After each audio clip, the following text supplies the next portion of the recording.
Hello, hi everyone, কেমন আছো তোমরা? আশা করছি ভালো আছো। আর হ্যাঁ বন্ধুরা, তোমাদের ভালোবাসায় আমি খুব ভালো আছি। আমি তোমাদের মৌদি বলছি। প্রতিদিনের মতন আজকেও চলে এসেছি একটা নিউ ভিডিও নিয়ে।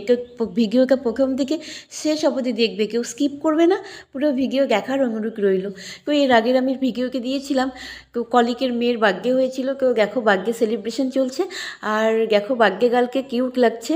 আর বার্থডে গার্লকে সত্যি সুন্দর, তার মধ্যে পরেছে লেহেঙ্গা, মনে হচ্ছে কত বড় বড়। তো যাই হোক, আমরা সবাই এসেছি, সব স্যাররা এসেছে, আমাদের কলিগরা সবাই এসেছি। তো যাই হোক, আমরা সবাই আনন্দ মজা করেছি। আর হ্যাঁ বন্ধুরা, আমার এই ভিডিওকে তোমরা কে কোথায় থেকে দেখছো? যদি ফেসবুক থেকে দেখে থাকো ফলো করে লাইক কমেন্ট করবে। আর যদি ইউটিউব থেকে দেখে থাকো চ্যানেলটিকে সাবস্ক্রাইব করে দেবে। তো বন্ধুরা, আমার ইউটিউবে আমার আইডিতে আমার নাম আছে মৌসুমি ঘোষ। তো এই মৌ ঘোষ আর মৌসুমি ঘোষকে অনেকেই অনেক রকম কোয়েশ্চেন আমাকে করে। তো যাই হোক, আমার একটা আইডি ছিল আগে, তো আমি তখন ফেসবুক করতাম না। তো যাই হোক, সেই আইডিকে আমি প্রফেশনালকে অন করতে গিয়ে দেখছি আমার প্রফেশনালকে হচ্ছিল না। আর ওইখানে আমার ফলোয়ার্স ছিল মোটামুটি 5,000-এর মতন। তো আমার ওখানে যদি 50,000-ও হতো কোনো কাজে লাগতো না, যেহেতু প্রফেশনালকে আসছিল না। তো যাই হোক, এখন আমার নাম মৌসুমি। তো সুমিকা নাগে মৌ নামে আমি খুলেছি আমার এই আইডিটা।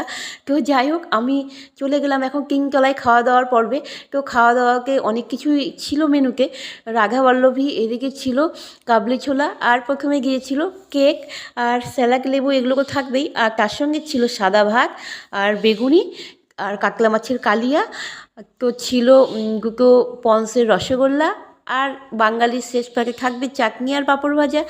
তো বন্ধুরা, চিকেন করেছিল, আমি তো চিকেন খাই না বন্ধুরা, তার জন্যই মাছ খেয়েছি। তো চলো, তোমরা সবাই খুব ভালো থেকো, সুস্থ থেকো, সাবধানে থেকো, আর এভাবে আমার পাশে থেকো। তো বন্ধুরা, আমি অনেক ভিডিও করে রেখেছি, আর এখন থেকে ভেবেই রেখেছি এভাবেই ভিডিওগুলো দেবো, গলার প্রবলেম হয়ে যায়। তো চলো, বাই বাই।